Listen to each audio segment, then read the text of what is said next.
Bobby Barrick again here at the 2014 ICAST show in Orlando, Florida. We got Clark Winlet and Mike Sherman, a couple of cranking fools. Got some Yo-Zuri products that they're going to introduce to you folks for the upcoming 2015 season. It's going to be introduced here pretty quick, and they're going to go over some of the key baits that you folks need to have in your tackle box.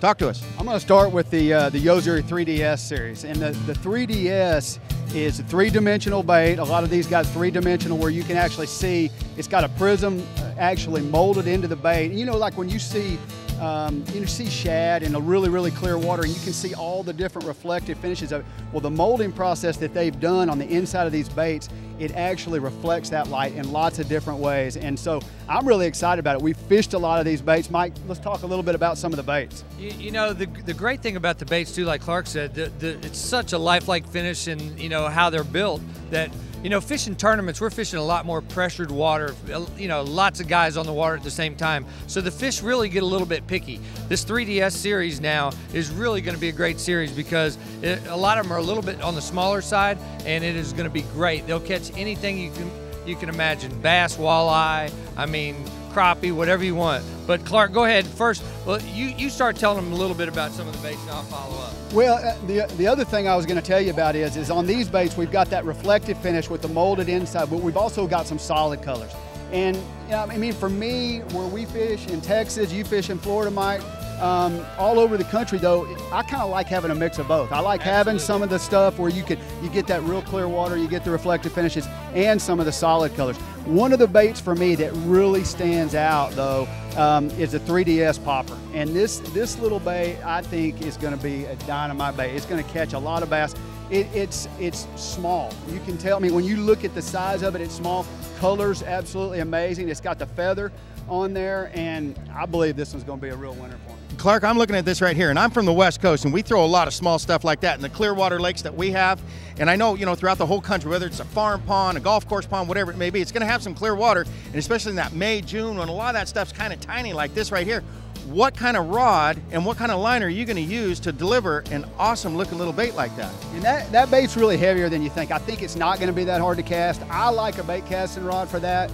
You can use a spinning rod for it, but you know, you're either going to use braid or mono because you got to have something that floats on that. Fluorocarbon's not going to work because fluorocarbon will actually pull that little bait down. But you know, I'm thinking something a little bit shorter, 6.5 foot. I think it's going to be a great bait. You know, I've noted, I'm just looking at this popper right here. I'm really intrigued by this because it's more streamlined, and a lot of the poppers that are out there on the market, they're kind of a little bit too big, look like a popper on steroids. And this guy right here, I can think of a few applications right off the top of my head where I might need to have me a couple of them. I think it's totally going to be a winner. And Mike, what's another highlight you see in the 3DS? You know, there's a lot of different things. They've got a lot of great products, but you know, this little wake bait, there's times like when we were talking about this little thing here, when sometimes the fish are schooling or they're chasing small little shad or whatever, this bait's a killer. But this wake bait, you know, there's a time of year when the wake bait is really good. We go to places that, you know, sometimes you need smaller size, downsize or whatever, and this wake bait's really good. But my all-time favorite, this is the Rattling Vibe. It is so hard to beat this bait. This is such a great bait. You know, everywhere we go all over the country, it's killer. Right now at Lake Okeechobee, if you want to go out, you can catch 100 fish on this bait. The key thing about this bait is how it glides. It glides better than any other bait out there. It falls, and a lot of times that's what it takes. You know, we fish it yo-yoing it a lot, and it's just a dynamite deal. And then with the new finish and everything, it's really going to be a killer. Mike, when you're throwing a bait like that, a lipless, just rattling wonder like a bait like that right there, are you throwing that with mono, fluoro, or a braided line? You know, I do a little bit of everything. It all depends on, you know, the situation. That we fish Lake Gunnersville when you've got a lot of hydrilla or whatever, and sometimes you really have to rip it a lot. And for that situation, I'll either go to like a fluorocarbon or I'll throw braid even on it sometimes.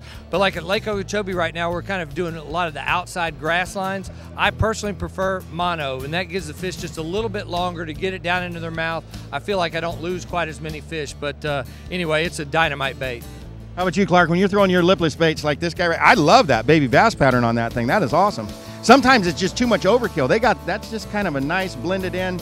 That's beautiful. What about you when you're throwing your lipless baits like that? What are you using, mono, using fluorocarbon, using a braided line? I really like fluorocarbon the best, and the reason is I just like a little bit extra sensitivity on that. You know, when you're actually stroking that bait, so you pull it up hard and you're letting it fall, you're trying to feel that light bite. And a lot of times that bait is getting sucked all the way into the back of a fish's throat, but you need to be able to feel that so you know when to jerk. And so for me, that's what I like the best. But there's good options. You know, that's just my preference. That's awesome, folks. That's Mike Sherman and Clark Wendlandt here at the 2014 ICAST show in Orlando, Florida from the Yo-Zuri Lure Company.